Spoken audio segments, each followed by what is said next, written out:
안녕하세요. 제가 처음 무모하게 시작을 했을 때는 한 10회 정도 할 수 있을라나 이렇게 생각을 하고 시작을 했는데 벌써 10번째가 됐습니다. 이 말하기의 한 종류라 할 수 있는 웅변을 떠올리면 소리를 크게 지르고 흥분해서 탁자를 주먹으로 내려치면서 이 연사는 여러분에게 강력하게 주장하는 바입니다 해갖고 뭐 박수를 유도하고 뭐 이러는 것을 연상을 하게 되는데, 요즘 웅변은 시대적 안정감 때문인지 뭐 울부짖을 일이 없어서인지 옛날 모습과는 많이 변화된 것 같습니다. 웅변이라 하는 것은 뭐 조리가 있고 막힘없이 당당하게 말하는 것이라고 정의를 하고 있으니까 굳이 주먹 아프게 죄 없는 연단을 내려칠 이유가 애초부터 없었던 것 같은데, 당시 시대 상황이 불투명하고 쌓인 울분이 많아서 격렬하게 외쳐대야 청중들도 공감이 가고 잘하는 것으로 평가를 했던 것이 아닌가 이렇게 생각을 해봅니다. 저는 지금까지 살아오면서 웅변을 2번 해봤습니다. 초등학교 4학년 때 10살 때 관주도, 그러니까 군에서 주최하는 반공 걸기 대회를 하는데 어떠한 연유로 해서 제가 연사로 뽑혀서 웅변을 했습니다. 시내에서 가장 큰 건물이 극장밖에 없었기 때문에 극장에서 했는데, 뭐 선생님이 원고 써주시고 선생님이 뭐 좀 가르쳐 주시고 시키는 대로 했을 뿐인데, 이제 끝나고 나니까 군수 님하고 서장님이 이제 안아주면서 굉장히 칭찬을 해주셨던 그런 기억이 있고, 중1 때는 제가 뭐 얼떨결에 어떻게 웅변반을 들어갔어요. 그래갖고 학교 대표로 이제 중고동생 웅변대회에 출전을 했는데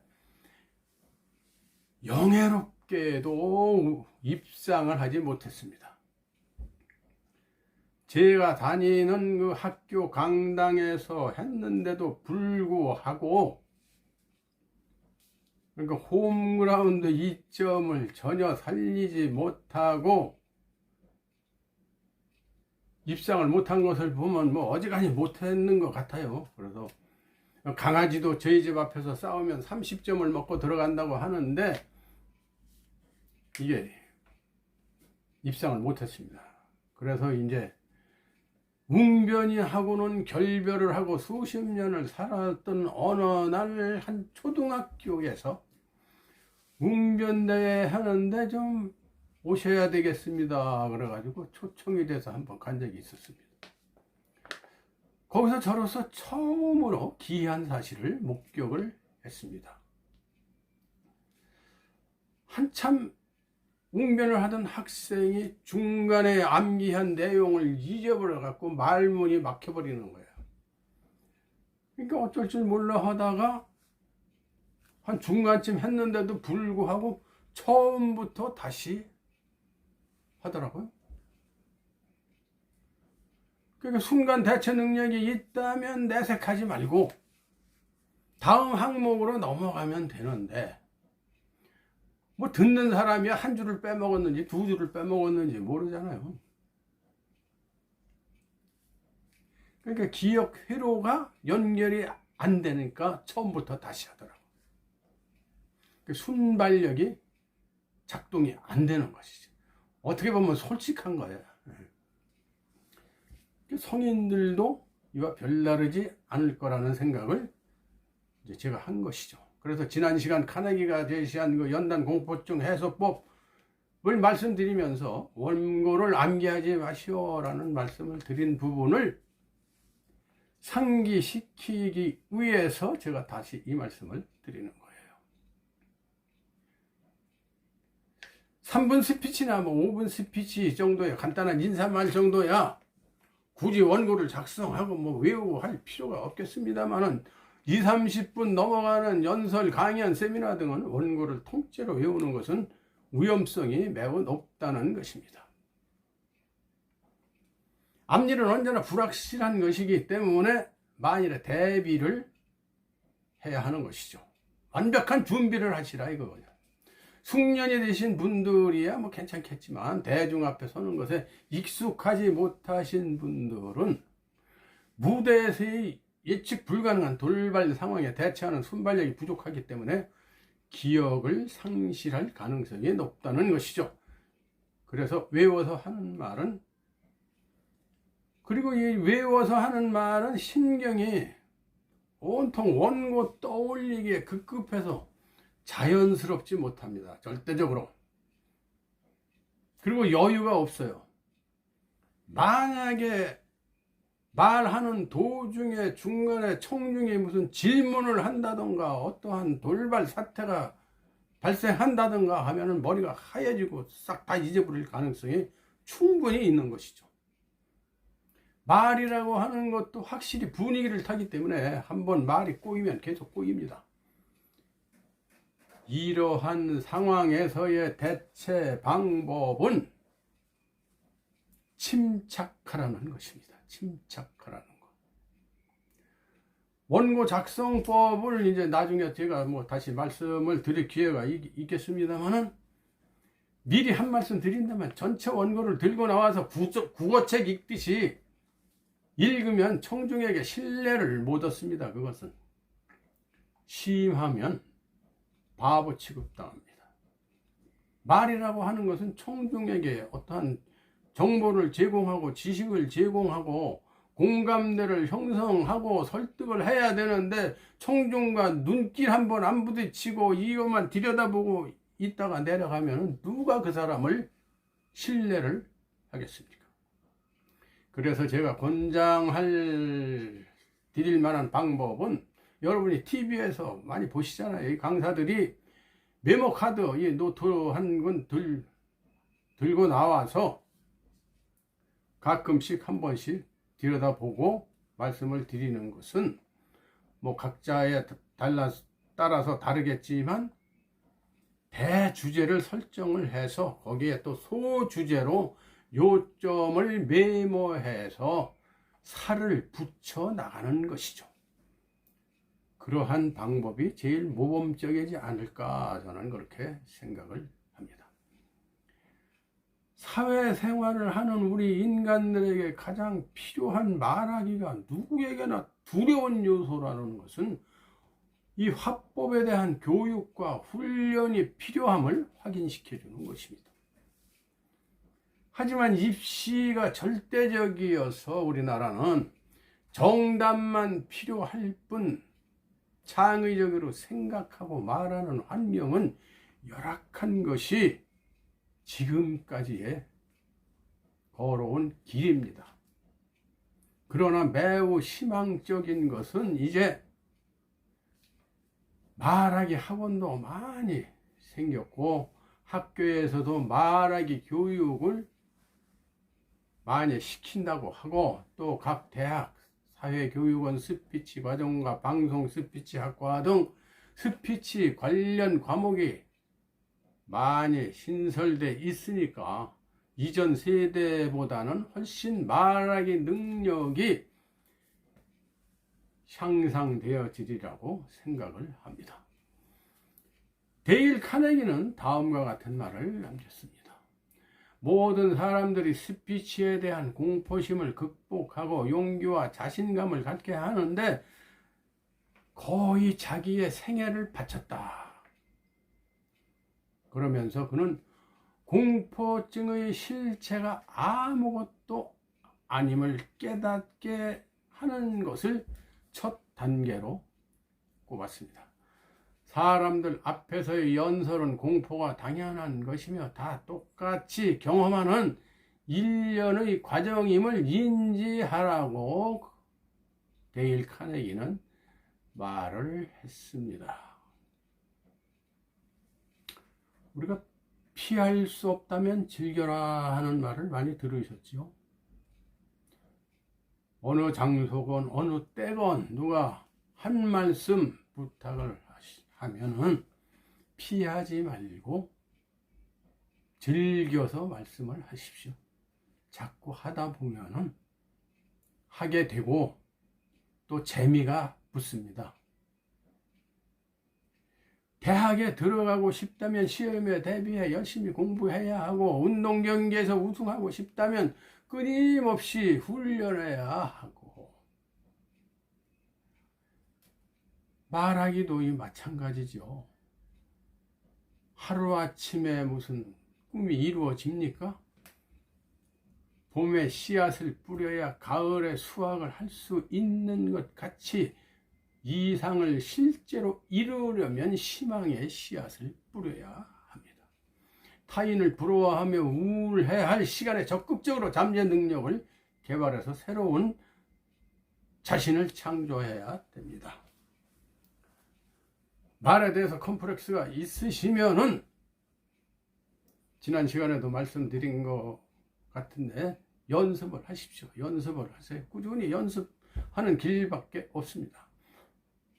여러분께서는 나폴레옹의 내 사전에는 불가능은 없다라는 말을 모르실 분이 없이 다 잘 알고 계신데, 불가능은 없다라는 말이 왜 나왔는지를 확실하게 아시는 분은 반반일 것 같아요.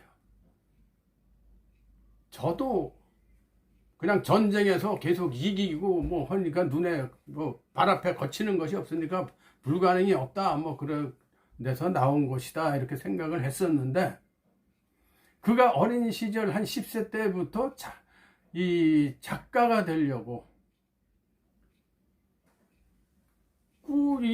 책을 구입을 해야 되는데 집이 워낙 가난해 가지고 책 구입이 불가능했다고 그래요. 그리고 정규 교육조차 제대로 받지 못할 형편이었기 때문에 굉장히 어렵게 살았던 것 같은데, 그런데 포기하지 않고 어떻게 해서 사전을 구입을 해가지고 사전에서 불가능이란 단어가 인쇄된 부분을, 사전에 불가능이란 단어가 얼마나 있는지 모르겠습니다만 가위로 다 오려냈다고 그래요. 그리고 나머지 단어는 내가 완벽하게 이해하고 습득하리라 다짐을 하고서 그 후 그는 어떤 일을 하든 불가능은 없다는 마음가짐으로 거침없이 돌진을 해서 세계의 영웅이 됐던 것입니다. 본래 책벌레인 그는 잠자기 전이나 목욕 중에도 책을 읽었다고 그래요. 그래서 집안 어디든 작은 서고와 탁자가 놓여 있다고 합니다. 또 전쟁터에서도 책 읽기를 계속 멈추지 않았다고 그래요. 대포와 함께 책마차를 별도로 끌었다 합니다. 이집트 원정 때는 책 1000권을 사서들과 고고학자까지 원정대를 꾸렸고, 마지막 유배지였던 세인트 헬레나 섬에 있을 당시에는 8,000여 권의 장서가 있었다고 합니다. 내 비장의 무기는 아직 내 손안에 있다. 그것은 바로 희망이다. 나폴레옹이 남긴 명언입니다. 두려움은 없애는 것이 아니라 극복하는 것입니다. 두려워 말고 당당하게 도전하십시오. 나폴레옹처럼 사전을 구입해서 불가능이란 단어를 없앨 필요 없이 머릿속에서 불가능이란 단어를 떨쳐내십시오. 말할 때에도 행동할 때에도 어물어물하지 마시고 당당하십시오. 불가능이 자리 잡고 있던 그곳에 밝고 긍정적인 가능을 넣으십시오. 용기란 두려워하지 않는 것이 아니라 두렵지만 해내는 것이라는 말이 있습니다. 발표자가 겪는 무대 공포증은 내성적인 이 성격, 그리고 낯선 분위기가 주요 원인입니다. 발표 전에 느끼는 불안감은 일시적인 것이기 때문에 발표 종료와 함께 씻겨버리는 현상입니다. 이 무대 공포증 해소 방법의 다른 방법은, 첫째, 주제를 선정할 때는 잘 알고 있는 주제를 선정해야 합니다. 되도록 자기 전공 분야가 좋겠고 주제에 대하여 충분한 연구를 하고 사고 전개의 차례를 완전히 내 것으로 만들어야 합니다. 그래야 내용 전개에 대한 두려움이 없어져서 자신감이 충전되는 것입니다.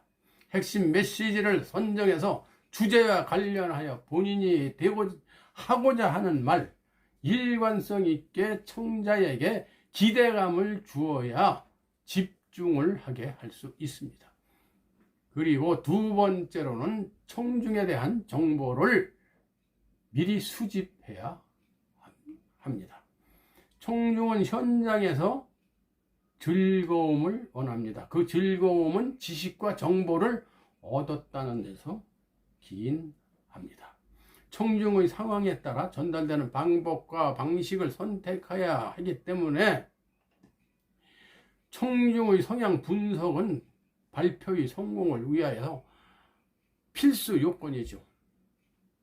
청중이 어떠한지 알아야 발표장의 분위기와 눈높이를 맞출 수 있는 것입니다. 이 청중의 종류에는 자발적 청중, 자기 발로 오는 사람, 원해서 오는 사람, 이런 사람들은 참 호응도가 높고 말하기가 편하죠. 의무적 청중, 남이 참석하려니까 어쩔 수 없어서 참석하는 청중, 그리고 무관심한 청중, 이런 사람이 대부분이라면 말하기가 굉장히 힘들어지고 어려워지는 것이죠.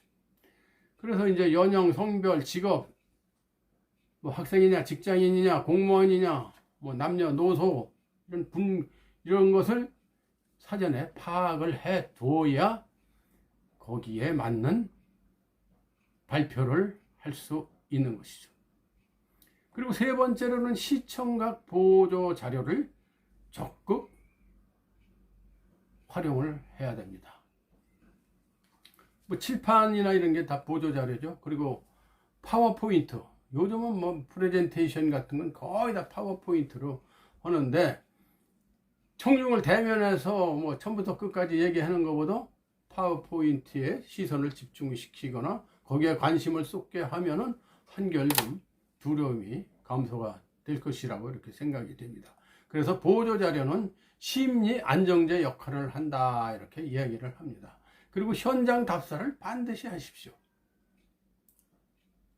뭐 며칠 전에 가보면 참 좋겠지만 뭐 시간상 다 그렇게 할 수는 없고, 약간 시작 전에 가서 한 번쯤 둘러봐야 연단이 어떻게 생기고 마이크는 어떻게 조정을 해놨고 청중들의 좌석은 어떻게 배치가 됐고 인원은 몇 명이고 뭐 이러한 것들을 사전 정보를 얻는 것도 중요하지만 가서 내 눈으로 현장을 답사를 해야 됩니다.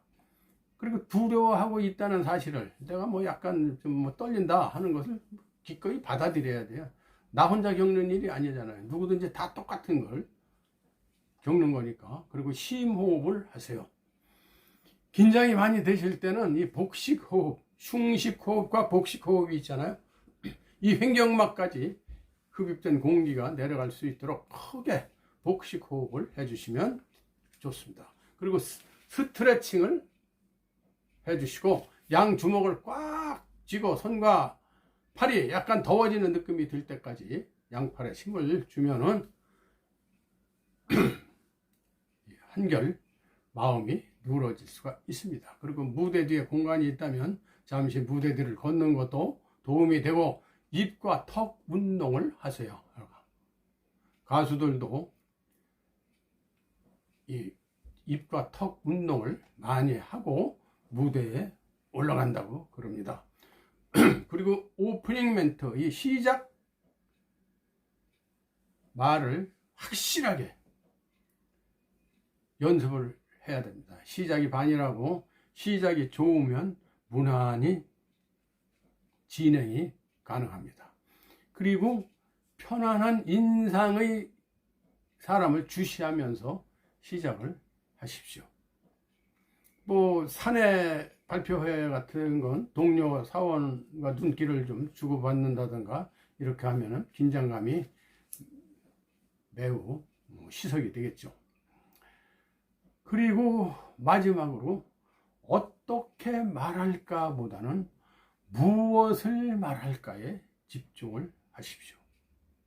그러니까 첫째도 끝에도 준비를 철저히 하셔라.